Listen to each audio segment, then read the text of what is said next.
Hola, muy buenas tardes a todos. Muchas gracias por acompañarnos el día de hoy en este webcast, en el cual pues vamos a hablar precisamente sobre oportunidades que vemos en el mercado mexicano, particularmente el mercado accionario mexicano después de las elecciones. Hoy me acompaña Javier Gayol, estratega de capitales aquí en GBM. Yo soy Andrés Maza, Chief Investment Officer en GBM también. Y pues bueno, antes de iniciar, les recuerdo nada más que vamos a estar tomando preguntas de todos ustedes. Hay una función aquí en Zoom donde pueden ir subiendo preguntas a lo largo de toda la exposición y al final del webcast pues trataremos de contestar las más posibles en el tiempo que quede, ¿no? Y también recordar que este webcast va a quedar grabado, terminando la sesión lo vamos a estar subiendo a nuestra página de GBM por si alguien lo quiere consultar más adelante o ver la repetición. Y pues bueno, con esto le paso la palabra a Javier para arrancar con la presentación.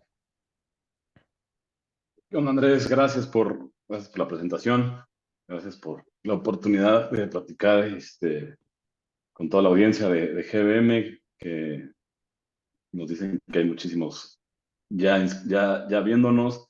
Entonces, muy agradecidos de poder aquí platicarles un poco qué es lo que vemos nosotros en el lado de capitales en este mundo postelectoral. Eh, Me gustaría empezar por dar algo de contexto, ¿no? Y A ver, creo que muchos de la audiencia seguramente lo tienen claro, pero no está de más como ponerlo en la mesa y que todos veamos qué es lo que nos ha puesto en esta situación de volatilidad en los mercados, ¿no? Eh, a ver, las elecciones que vimos hace unas semanas en México, la sorpresa no era si Claudia Sheinbaum iba a ganar la presidencia o no. Realmente el escenario base del mercado y de todos los analistas era una presidencia de Morena, la presidencia de Claudia Sheinbaum. Donde vino la sorpresa es a nivel legisladores, ¿no? Tanto en Cámara de Diputados, sobre todo, como en el Senado. Entonces, esta es una foto de la que están viendo en pantalla, es una foto de cómo estaba el Senado previo a las elecciones y cómo estaban los diputados previo a las elecciones. Sí, Moreno tenía mayoría en ambas cámaras, pero era una mayoría simple. Ahora, esta es la foto estimada, ¿no? Que todavía no podemos tener el cómputo final, por temas de Creo, plurinominales, muchas cosas. Javier, creo Dime. que nos dicen que no se está viendo la presentación. ¿Es correcto? A ver, díganme si yo lo estoy viendo, pero no sé. Mira, yo no la veo ahorita en la pantalla y ya vi varios comentarios de que, A de ver, que voy no a, se ve. voy a hacer otra, Igual dale a volver a, exacto, a volver. compartir. Sí, a ver. Eh, y Ahí está, perfecto. digo, no sé si ya se ve. Sí, ya, perfecto. Ok. Bueno, a ver, ahí estoy.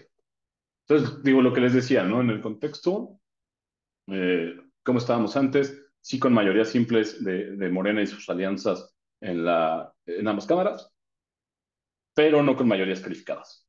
Eh, Esto cambió a hoy ya sabemos que en diputados van a tener una mayoría calificada y en Senado lo que vemos es todavía está un poco en el aire, hay que ver muchas cosas, les decía, el tema de plurinominales y demás, pero digamos, están muy cerca de una mayoría calificada. Y esto, digo, para que vean un poco las diferencias, pues es dependiendo de los escenarios, ¿no? De cómo queden, pero esto pues es pues, sí, una abrumadora victoria a nivel diputados y en el Senado pues, puede llegar a ser pues, la mayoría calificada que otra vez. Creo que lo importante y lo que hay que todos tener como muy conscientes es con mayoría calificada en ambas cámaras pues, pueden pasar leyes a la Constitución pues, con poco contrapeso, ¿no? Hay una concentración muy alta de poder y pues eso sin duda es lo que en nuestra opinión tiene nerviosos a los mercados. ¿Va? Entonces, este es un poco el contexto, este es en donde estamos, digo, seguro que muchos ya lo tenían claro, pero nada más para no hacerlo obvio. Eh, ¿Qué es lo que ha pasado? Esta gráfica que preparamos, creo que dice mucho.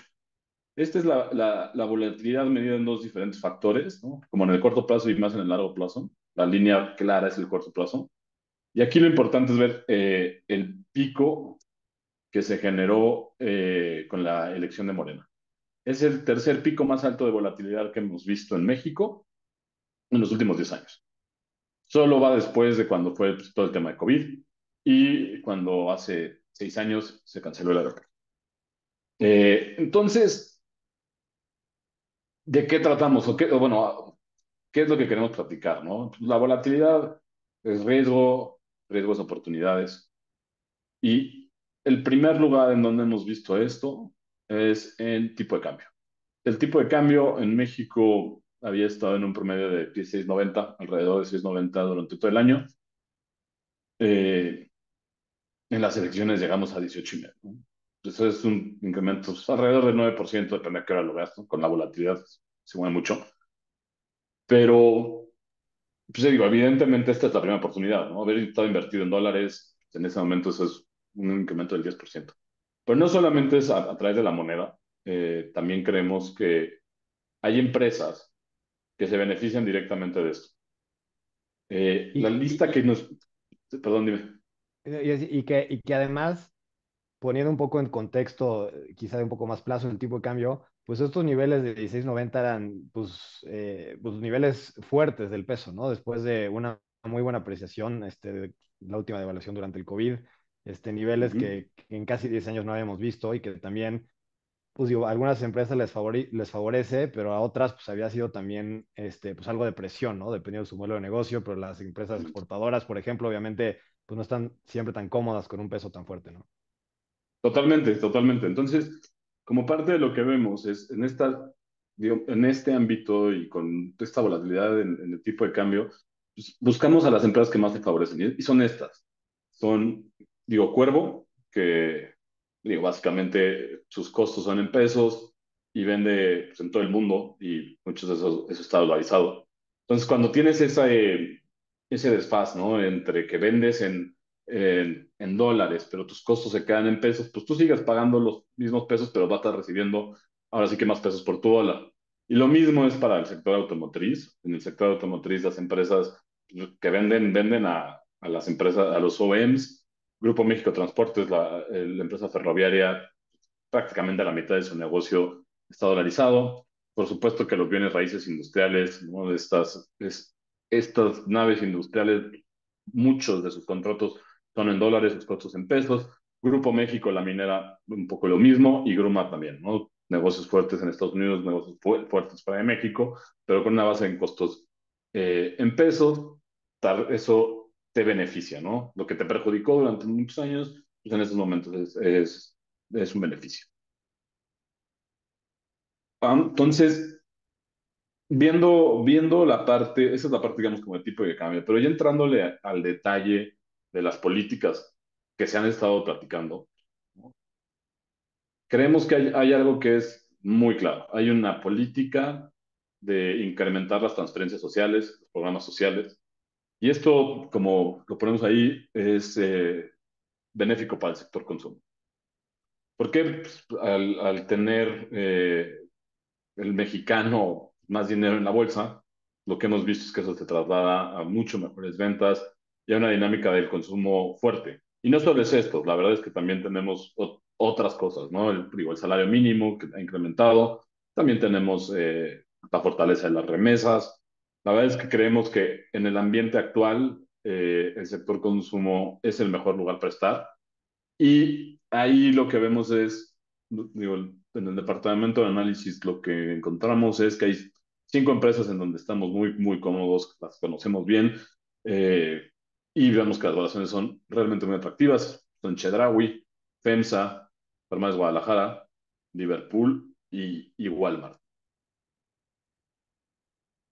Ahora, ¿quién ha sufrido? Pues también ha pasado. También allí hay O- oportunidades, en nuestra opinión. Perdón. oye, perdón, nada más antes de pasar, También Sí, ahí al menos rescataría el caso de Chedraui, por ejemplo, digo, todas estas empresas, como dices, pues con potenciales de apreciación importantes y que nos gustan mucho, pero Chedraui que tiene como el doble efecto, ¿no? O sea, por un lado en su negocio en México, que es la mitad de la empresa más o menos, se beneficia pues, de esto que mencionas, ¿no? Del consumo fuerte. Y por otro lado, pues con una presencia fuerte en Estados Unidos, como decías, sí, que pues, también te blinda un poco por la parte del tipo de cambio, ¿no? exactamente. Y digo, hay que recordar, Chedraui tiene la mitad de su negocio en Estados Unidos. A la mitad del negocio viene de Estados Unidos. Entonces, sí, es una de las que hay que tener como con la doble palomita. Les decía, el sector que más ha sufrido, el sector financiero, la verdad es que ha sido es, impactante, ¿no? Las caídas que hemos visto. Vemos caídas de alrededor del 22% en el sector financiero. Y aquí, ¿qué es lo que el mercado está viendo o por qué hemos visto esta reacción?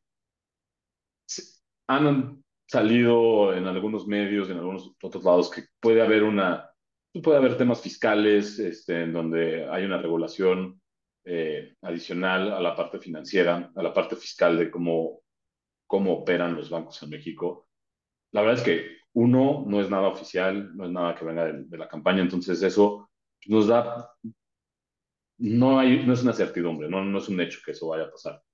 Y la otra es que nosotros hemos hecho el análisis de qué pasaría si hubiera estos cambios. La verdad es que no hay una pérdida de valor del veintitantos por ciento, 20% en algunas, 25% en algunas empresas. Entonces creemos que estos son los sectores en donde a veces el mercado sobre reacciona. Dirías Y que ya está más aquí, que descontado un posible impacto, digamos, de algo en línea con lo que se ha platicado. exactamente, esa es la manera de decirlo. Está más que descontado. El mercado consideramos que en estos nombres ha reaccionado, ha sobre reaccionado. Pasando a otro de las preguntas que nos hacemos. Eh, Hoy existe pues, este tema, ¿no? Hay la posibilidad de tener que un partido tenga la presidencia y una mayoría calificada en ambas cámaras. Y el tema es incertidumbre, ¿no? ¿Qué va a pasar? Eso es lo que el mercado está intentando entender. ¿Qué es lo que puede pasar? ¿Cómo puede pasar? ¿Qué se puede cambiar? Pero creo que aquí lo importante de entender es, en este ámbito, en este mundo o en este entorno, en donde lo que vemos es hay más riesgo México, o el mercado está percibiendo incertidumbre por lo menos, y por lo mismo le está agregando más riesgo a México, hay que ver que hay empresas globales dentro de la lista, dentro de las empresas listadas en México.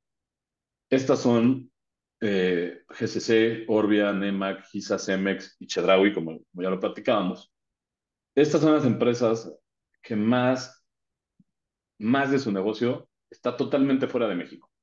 Según el análisis de GBM, eh, para poner un ejemplo, GCC es una empresa listada en México que sí tiene operaciones en Chihuahua, ¿no? Empresa de cementos, pero realmente su operación fuerte está en Estados Unidos. Orbia pues, es una empresa global. Platicábamos de Nemac, otra vez, son empresas globales, ¿no? Lo mismo para Cemex, lo mismo para Chedraui. Bueno, Chedraui, ya lo platicábamos, tiene la mitad del negocio un poco más fuera de México. Entonces, en este entorno donde hay mucha volatilidad y no sabemos hoy el riesgo México, ¿qué es lo que nos espera? Pues estas son empresas otra vez, donde vemos que hay un buen lugar de refugio, porque sabes que, a ver, hay una gran parte del negocio que no está en México. Y el mercado lo ha empezado a notar, creo.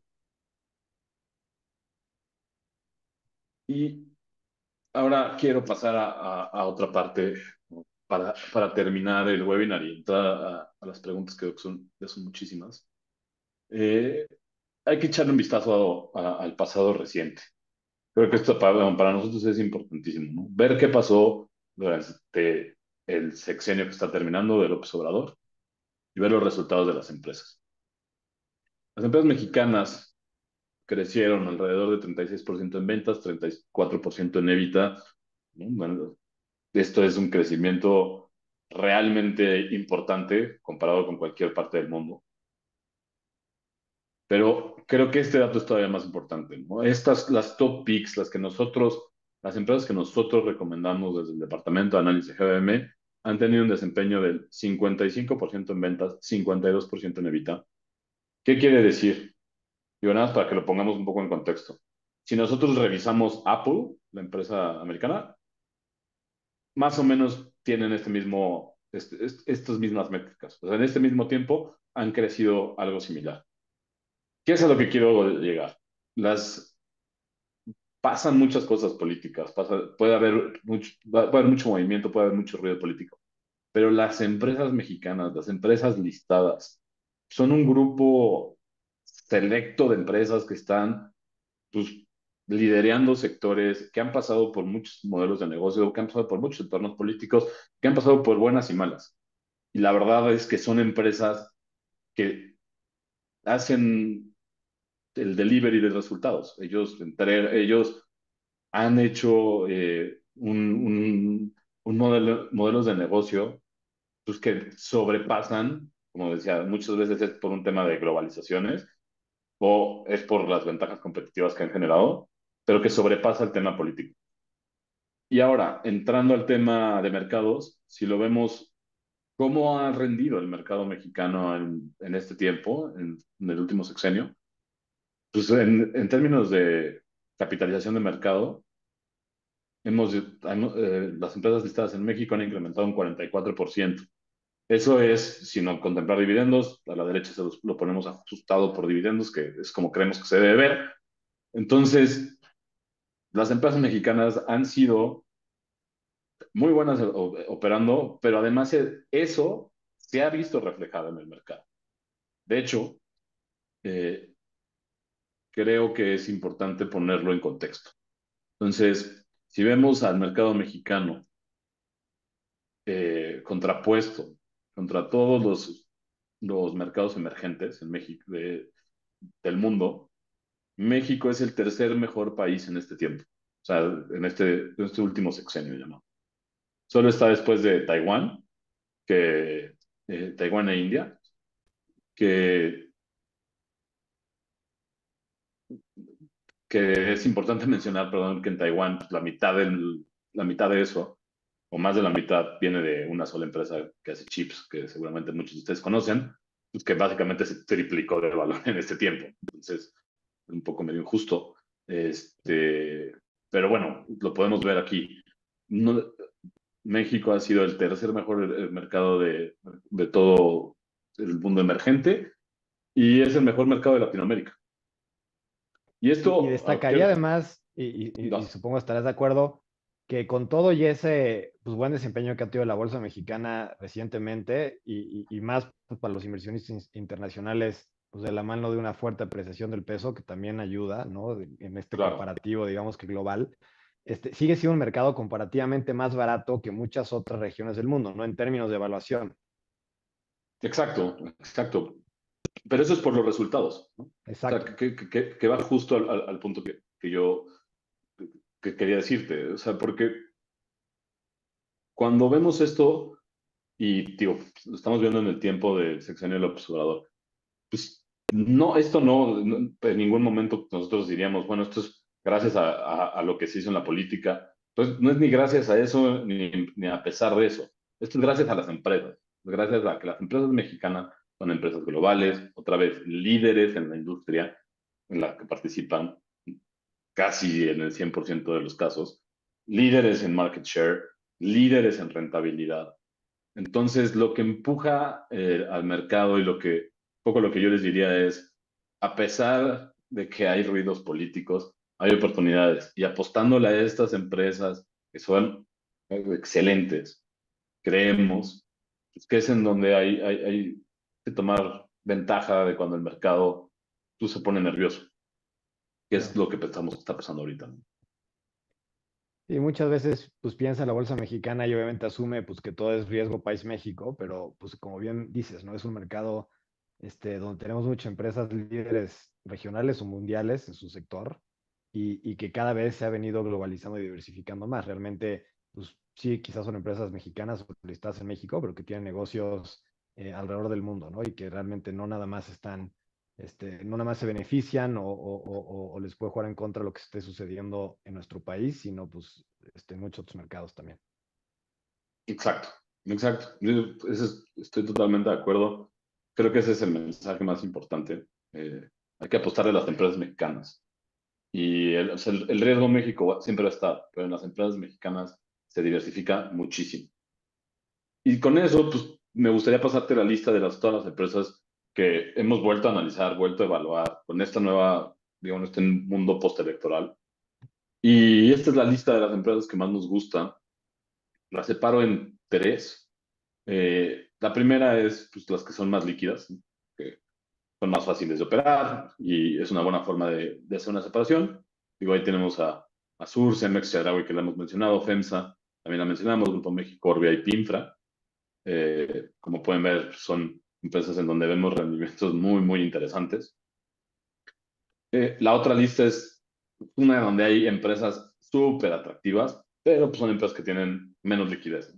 Entonces, pues eso siempre trae un pequeño castigo y hay que pensarlas diferente, pero son excelentes empresas en donde vemos un potencial de apreciación pues, increíble, ¿no? Como es el caso de Agua, ARA, Sitza Fragua, GISA, GMXT, Liverpool y Nemac.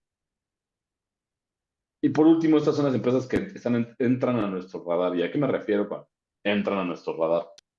Son empresas que quizás no estaban en estas listas, pero la única razón por la que no estaban era por valuación, ¿no? Eran empresas en donde la valuación no estaba pues, exactamente o pensábamos que no estaban con ese margen de seguridad que nos gusta a nosotros, ¿no?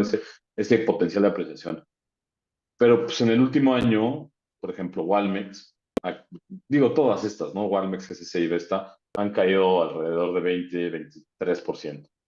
Entonces eso abre una oportunidad pues, para participar en empresas que consideramos son excelentes. Digo, el ejemplo Walmex, creemos, pues es el mejor operador de supermercados en México, es líder en rentabilidad, líder en crecimiento, líder en generación de flujo. La verdad es que es significativamente más grande que el resto. Digamos, está en una liga aparte de los supermercados que operan en México. Pero normalmente es una acción cara.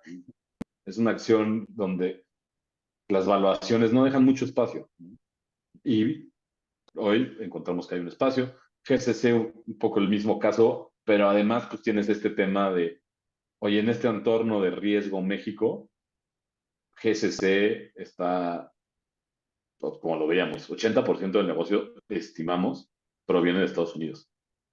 Y de esta que, igual, hablando del tema de tipo de cambio, lo que hablábamos de la parte de las naves industriales, es una empresa, es la única empresa listada en bolsa que ataca la parte de nearshoring desde el punto de vista de la construcción. Mientras que las fibras tienen, ¿no? Naves industriales y las rentan, y también hay muy buenas perspectivas en ese lado. El poder participar de la construcción pues es un beneficio que no encontramos en otros lados y que creemos que es muy, muy defensivo, que te permite manejar los ciclos del mercado, además de que es una empresa que es netamente beneficiada del tipo de cambio, digamos, de un dólar más fuerte. Y pues esta es la lista que tenemos. No sé si quieres que nos pasemos a preguntas.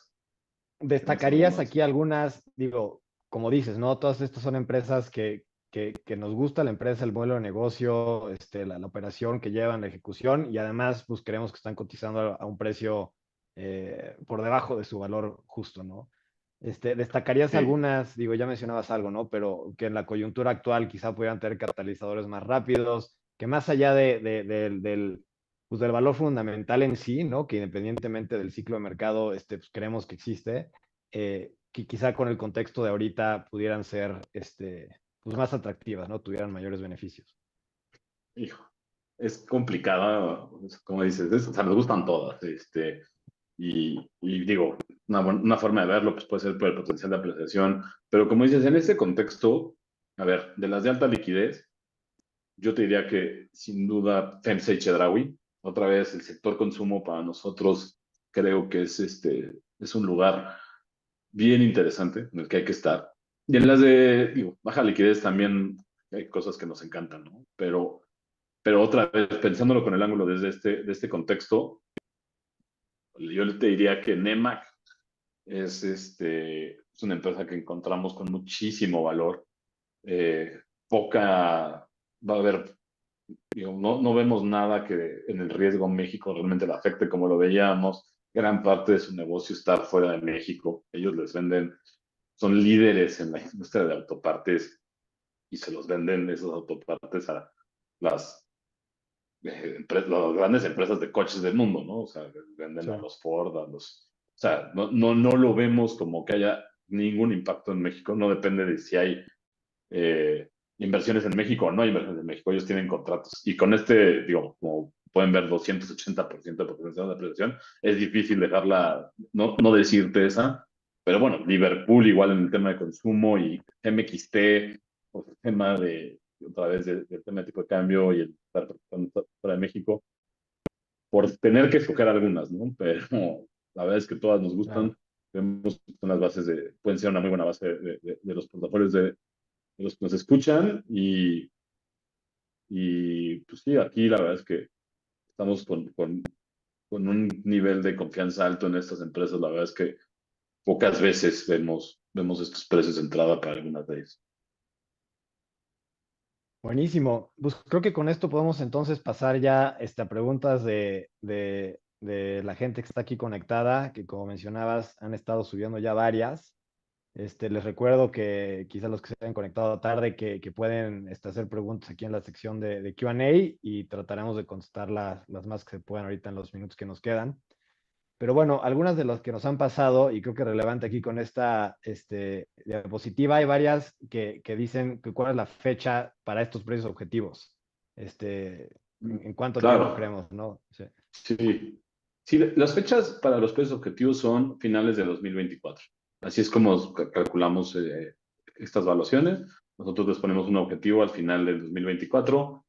En los próximos meses estaremos revisándolas y haciendo las finales del 2025, ¿no? Un poco vamos normalmente pues, entre 1 año y 6 meses viendo hacia adelante. Esa sea la forma de verlo. Y ahí agregaría quizá, porque obviamente hay algunas que tienen pues, un potencial de apreciación bien grande, la verdad. No necesariamente Ujú. es como un pronóstico que así sea mover la acción de aquí a final de los 2024, sino que creemos que ese debería ser el valor justo de la empresa, ¿no? A veces Totalmente. algunas se tardan más en reaccionar, otras a veces igual se adelantan, pero con el tiempo, pues las empresas en la bolsa suelen reflejar su valor justo con el tiempo, ¿no? Entonces, Ujú. pues un buen Sí, indicativo donde deberían de estar.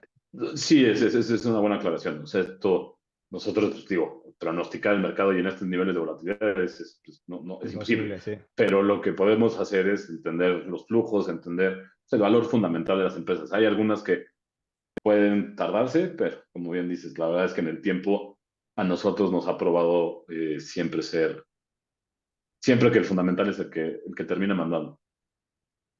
Totalmente de acuerdo. Preguntan también cómo ves un poco la situación, pero más bien de cara a los próximos años, ¿no? Más allá de la coyuntura actual, si nos gusta México como un país para seguir invirtiendo, cómo se ve de cara quizá a pues más mediano o largo plazo. Sí, sin duda nos gusta México en mediano y largo plazo. Como platicaba, las empresas, digo, y esta lista de empresas que están viendo, son empresas en donde los fundamentales los vemos muy fuertes de largo plazo. Y México como país tiene muchísimas cosas a favor, muchísimas. O sea, digo, el tema de nearshoring, que se ha platicado mucho en los recientes años, el bono demográfico, los recursos naturales. Hay demasiadas cosas buenas en México como para no estar positivo. De acuerdo totalmente. Hay un par de preguntas también o varias alrededor del tipo de cambio. Preguntan por un lado, voy a juntar aquí dos o tres, pero ¿qué otros factores creemos que pueden estarlo impulsando hacia adelante? Un poco qué perspectivas tenemos pues yo diría para el Ujú. resto del año, quizá el próximo año, el tipo de cambio. Y preguntan también, por otro lado, por ejemplo, si es probable que eventos como las elecciones que vienen en Estados Unidos Ujú. puedan afectarlo también, y cómo la vemos ahí, ¿no? Sí, esa es muy buena pregunta. Y a ver, voy a intentar eh, responderla a lo mejor de mis capacidades, pero a ver, el tipo de cambio nosotros, la verdad es que lo veíamos ya, o sea, en los niveles de 17, como bien lo mencionaste tú, Andrés, lo veíamos pues ya quizás desfasado de sus fundamentales. O sea, creíamos nosotros, nuestro caso base desde inicios de año, es un tipo de cambio que debería estar rondando a los 18.60, ¿no? Entonces, la verdad es que al final del día, sí, lo que catalizó esto fueron las elecciones, pero creemos que los fundamentales del tipo de cambio deben estar por ahí. Ahora, también creo que es importante mencionar que hay fundamentales muy fuertes para el tipo de cambio, que es lo que nos llevó a estar en estos niveles. El tema de nearshoring, por supuesto, inversiones, bien, están llegando inversiones de otros países y eso sin duda que te ayuda. Las tasas en México siguen siendo altas relativo al resto del mundo, entonces eso también te ayuda. Y las remesas, ¿no? Las remesas fuertes también, es un inflow de dólares que es un fundamental fuerte para el tipo de cambio. Ese es, yo te diría un poco como nosotros vemos esa parte. El tema de, sin duda, las elecciones de Estados Unidos pueden mover, ¿no? Digo, yo ya estaba haciendo esto cuando ganó Trump la vez pasada y digo, probablemente me equivoque, pero pues, creo que ese día se habrá subido un 10-15%, ¿no? Ahora, creo que ya sabemos, o sea, ya es, es algo que ya sabemos cómo van a ser las políticas. Ya no hay este nivel de incertidumbre como el que hubo cuando ganó hace, ¿qué fueron? No sé, 7 años, 17, ¿no? No, bueno, no vemos ese nivel de incertidumbre, pero sí creo que puede haber volatilidad resultado de las elecciones de Estados Unidos, por supuesto. Más si llegara a ganar Trump.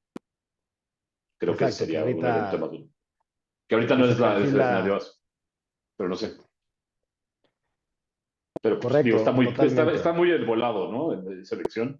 La verdad es que, digo, hemos visto algunos encuestas tienen 51 Biden, 49 Trump, algunos tienen al revés. Y digo, sabemos que las encuestas se pueden equivocar por mucho, ¿no? Entonces, está muy difícil ahorita tener eso en los modelos o en los números, pero sin duda es algo que hay que tener presente, porque sí, claro que puede haber volatilidad por eso. Y sin duda es una elección muy cerrada, o al menos así parece hasta ahorita hacerlo. Y también destacar que obviamente, pues dependiendo del resultado, pues puede haber una reacción diferente, ¿no? Y probablemente sería más negativa para el tipo de cambio en el caso que ganara Trump, un poco pues por las políticas que ya hemos visto que ha impulsado, de temas que pues para México pueden ser un reto, ¿no? Temas de comercio, migración, etcétera. Pero también destacar que independientemente del resultado final, pues como pasa muchas veces en estos procesos, pues durante todo el proceso de campaña va a haber declaraciones, va a haber discursos en cierto sentido, y eso pues puede traer algo de volatilidad, que muchas veces al final es nada más es eso, ¿no? Volatilidad de corto plazo que luego se acaba corrigiendo y vemos que se potencialmente devalúa el tipo de cambio, por ejemplo, pero que a veces se corrige. Pero bueno, creo que vale la pena estar conscientes de eso, digo, tanto por el lado de aprovechar oportunidades como también pues el de ser pacientes y no necesariamente dejarse llevar por lo que pueda suceder de un día a otro, ¿no? Y la volatilidad de corto plazo, que a veces, pues más bien acaba siendo un riesgo pasajero que realmente un impacto permanente, ¿no? Pensando en el tipo de cambio o en alguna otra variable, ¿no? De acuerdo. Sí, de Este, acuerdo. regresando aquí a otras preguntas, una muy concreta, nos pregunta nuestras perspectivas sobre Cemex, que creo que ya tocaste algo, pero digo, no sé si quieras agregar algo adicional. Una Por empresa también supuesto. muy diversificada en un sector favorecido ahorita un poco, ¿no? Totalmente es como lo mencionas. O sea, es una empresa. A ver, creo que luego no se nos olvida un poco la historia, pero esta es una empresa que ha logrado algo bien importante. Esta empresa estaba muy apalancada hace 10 11 años, ¿no? Y hoy en día la empresa ya regresó a tener investment grade en las calificadoras. Hoy en día esta es una empresa que ha salido de los mercados en donde no le estaba yendo bien. Se está enfocando en los mercados con mejor dinamismo, que son México y Estados Unidos. Pedazos también en Europa, pero realmente México y Estados Unidos vemos que son los que van a impulsar. Y además, en un ambiente del consumidor más fuerte, también tiene peso. Digo, a ver, obviamente pues, mucho del negocio de Cemex es vender a los constructores, a las grandes empresas de construcción, ¿no? Pero hay un dato bien interesante. En los últimos años, en México, cerca del 35%, ya el 35% de lo que se está vendiendo es cemento en bulto, y eso pues es mercado de personas individuales, no es un mercado del mayoreo, ¿no? O sea, y ese evidentemente tiene mucho más rentabilidad para Cemex, tiene mucho más poder de ejecución en precios. Entonces, si le sumamos eso, más el plan de infraestructura de Estados Unidos, que también es importante, la verdad es que vemos unas dinámicas muy favorables para toda la industria de cemento en Norteamérica, pero bueno, para Cemex en específico, es, es, es muy importante lo que han logrado hacer y las perspectivas que tienen hoy. Correcto. Quizá un poco más en la parte como de retos hacia adelante, preguntan sobre el futuro de inversiones, digamos, o la inversión en México, más allá en bolsa en particular, y cuál es un poco el escenario que vemos en la parte eléctrica, ¿no? Generación, distribución, qué oportunidades vemos o retos también agregaría yo, ¿no? Que sabemos que es un sector clave igual, value shoring, por ejemplo, que mencionabas, ¿no? Que es una de Mm. pues, de las piezas claves ahorita que México tiene como oportunidad hacia adelante. Sí, de acuerdo. Digo, es una pregunta muy importante, una pregunta muy importante a resolver como país, la parte de energía en México. Eh, la verdad es que es la principal eh, reto a estas nuevas inversiones que llegan de nearshoring. Cuando hemos visto las encuestas que se les hace a las empresas, cuando platicamos o vamos a visitas y conocemos estos parques industriales, estas fábricas, la constante es el tema energético. Y creo, digo, lo vimos en las últimas declaraciones de la presidenta electa, que se le va a poner mucho foco. Sin duda creo que hay un espacio de muchísima oportunidad ahí, eh, pero pues, una tarea pendiente. Creo que con lo que han estado diciendo lo deben de atender bien y a medida que vengan más inversiones, seguramente va a ser un efecto multiplicador. Pero hasta hoy la verdad es que esa es una tarea que tiene el gobierno, en mi opinión. Sí, queda por verse, de acuerdo. Exacto. Hay un par de preguntas también un poco relacionadas sobre sectores que no están incluidos de alguna manera en estos topics. Por un lado preguntan que no se ve ningún banco y dicen con lo que mencionaron que el mercado ya descontó la mayoría calificada, no ve ninguna opción interesante de apreciación. Que creo que lo tocaste un poco, pero igual avanzar un poco más. Y luego, por otro lado, también que no hay fibras, ¿no? Digo, aquí está Vesta, que es quizá lo más parecido, pero como bien explicaste, no es exactamente una fibra, porque aquí también pues, hay desarrollo y crecimiento, ¿no? Pero ¿por qué igual no tenemos ninguna fibra o no estamos tan positivos quizá como sí en otras empresas? Seguro. A ver, empezando por el sector financiero. El sector financiero está en la línea. O sea, es un sector en donde creemos que hay oportunidades. También hay que tener un poquito más de claridad. Pero la verdad es, no están en esta lista, pero creemos que sí hay una sobrereacción del mercado. Eh, mm, ¿Qué nos faltaría para que la pusiéramos en esta lista? Es tener un poquito más de certidumbre, que las cosas queden un poco más claras, ¿no? Pero la verdad es que hemos hecho el análisis y está más que descontado. Entonces, pues yo les diría que sí, o sea, sí están de cierta manera o sea, sí es una de las que vale la pena. Hay que volver a saber. Nosotros realmente creemos, o en nuestra tesis de largo plazo, en los bancos mexicanos, no estamos tan constructivos. Creemos que puede todavía haber mucha disrupción, pero en el corto plazo, como les decía, ¿no? Si hay una sobrereacción del mercado. Eso por la parte de las financieras o la parte de bancos. Eh, la otra pregunta era la parte de fibras. A ver, Exacto. el sector de fibras en México eh, ha sido de los que mejor, sí, de los que mejor desempeño han tenido, muy ayudado del lado industrial y de la parte de nearshoring, que la verdad pues, ha detonado crecimientos bien importantes. Entonces, viene un poco desde ese punto de la evaluación. Hay empresas que nos gustan a estos niveles, pero también lo que pasa es un tema, a ver, mucho es un tema de evaluación. Pero, por ejemplo, empresas como Fibra Monterrey, es una empresa que nos gusta mucho, pero pues tampoco podemos poner todas las que nos gustan. O sea, es una empresa que tenemos en compra que nos gusta, pero pues, por dinámicas y todos los ruidos que hay alrededor de la posible adquisición de Terra y así, quizás ahí hay algo de incertidumbre que se podrían aclarar en el corto plazo, pero les diría, no están, pero no es porque no nos gusten. Hay empresas que nos gustan mucho, como es el caso de Fibra Monterrey, el caso de Fibra Nova, son empresas en donde vemos mucho potencial. Y hay otras en donde creemos que son de las empresas caras de la bolsa y en donde no vemos, pues sí, no vemos un mercado que haya mucha oportunidad.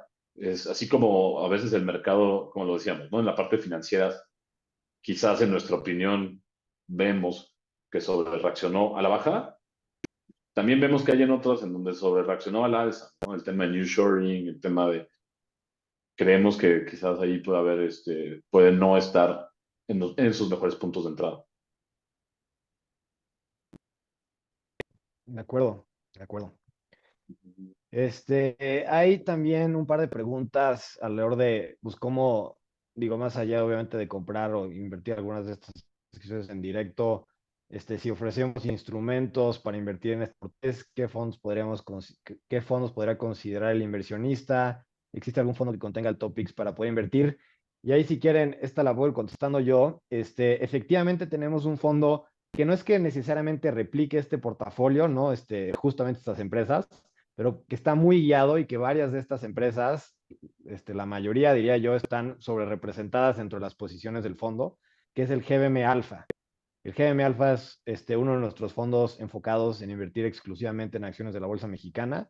Este es un fondo que estamos muy contentos porque además ha tenido un muy buen desempeño recientemente y que lo que busca justamente es, pues, aprovechar estas oportunidades en las que en GBM estamos muy positivos, donde vemos que hay este potencial interesante de ganancias en el mediano y largo plazo y buscar orientar la cartera hacia esos nombres, ¿no? Entonces diría que el GM Alpha es una buena manera, los que quieran, digamos que una solución empaquetada, pues muy sencilla de comprar en un solo producto. Yo les recomendaría ese fondo como el más alineado un poco con estas ideas de inversión que hemos estado platicando.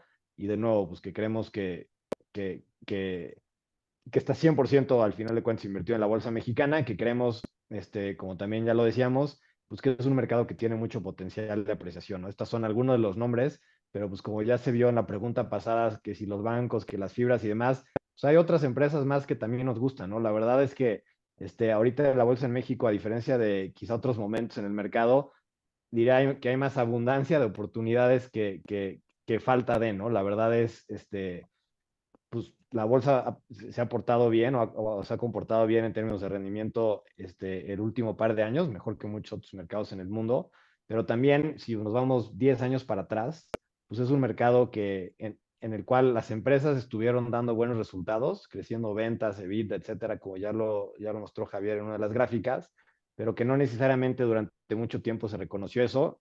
Ha empezado a suceder y creemos que todavía hay potencial para que eso siga y pueda seguir siendo un mercado atractivo y que dé buenos rendimientos en comparación con otras regiones del mundo, ¿no?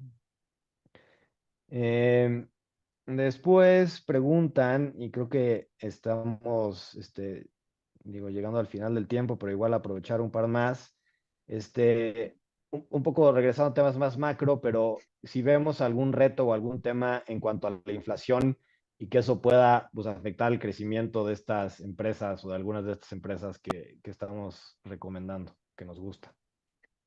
Es una buena pregunta.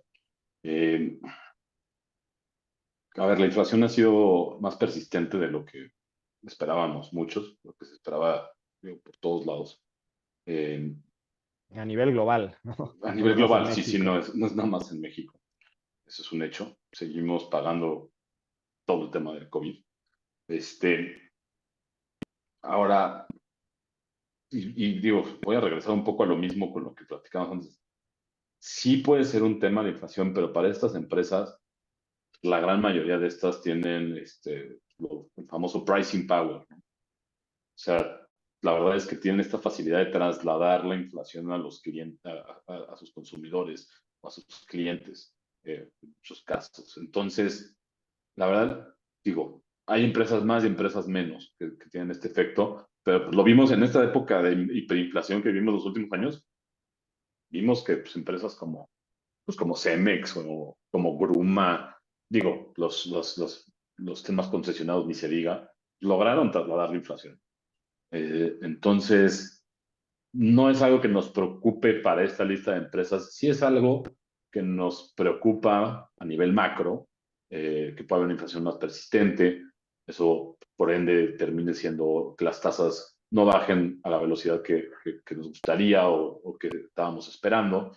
Un ambiente de tasas más bajas siempre es más favorable para el mundo de los capitales, pero pero sí es un tema que hay que seguir de frente, hay que seguir revisando. Hemos empezado a ver que bajan algunos sectores, es algo que seguimos revisando, pero puntualmente a nivel empresas, estas no nos preocupan. A nivel macroeconómico es algo que hay que estar pendiente. Eso sería como, eso es como lo vemos nosotros. Claro.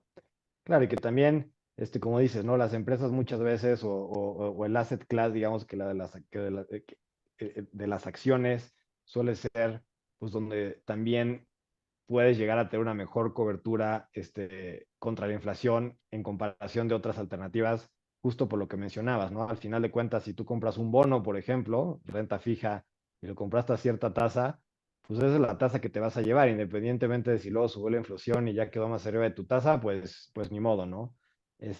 Las acciones no, porque justamente las empresas pueden subir precios, pueden tomar diferentes medidas que si tienen el pricing power como mencionabas, pues de alguna manera en el largo plazo te van a ir protegiendo de eso, ¿no?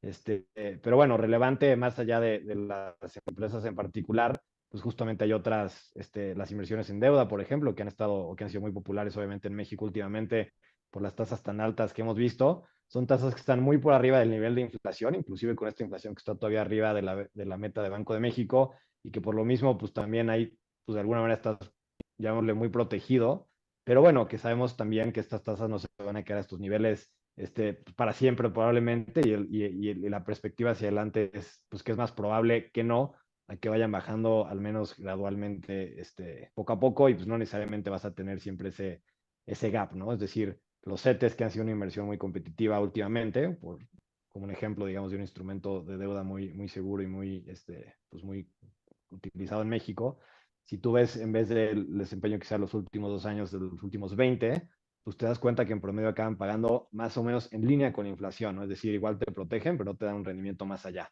Y las acciones típicamente en periodos largos son donde con mayor probabilidad de éxito vas a obtener un rendimiento real, ¿no? Por arriba de la inflación, y es justamente pues por estos efectos, ¿no? Y pues bueno, creo que ya estamos en tiempo, inclusive un poquito encima. Entonces, pues con esto cerramos. De nuevo, muchas gracias por habernos acompañado el día de hoy a todos los que se conectaron. Les recuerdo de nuevo que esta presentación está grabada y que por lo mismo la van a poder ver en nuestra página de GBM si alguien quiere volver a escucharlo, llegó tarde. Y pues bueno, de nuevo, muchas gracias por habernos acompañado. Muchas gracias. No, muchas gracias a ustedes, muchas gracias Andrés, muchas gracias a todos los que se conectaron. Y digo, seguro no contestamos algunas preguntas, pero si podemos, las revisamos y regresamos con ustedes. Creo que hubo más de 250, 300 preguntas. Evidentemente no las podemos contestar todas, pero pero asegúrense que si vemos algo en donde nos podamos dar algo de valor, los estaremos buscando. Muchas gracias.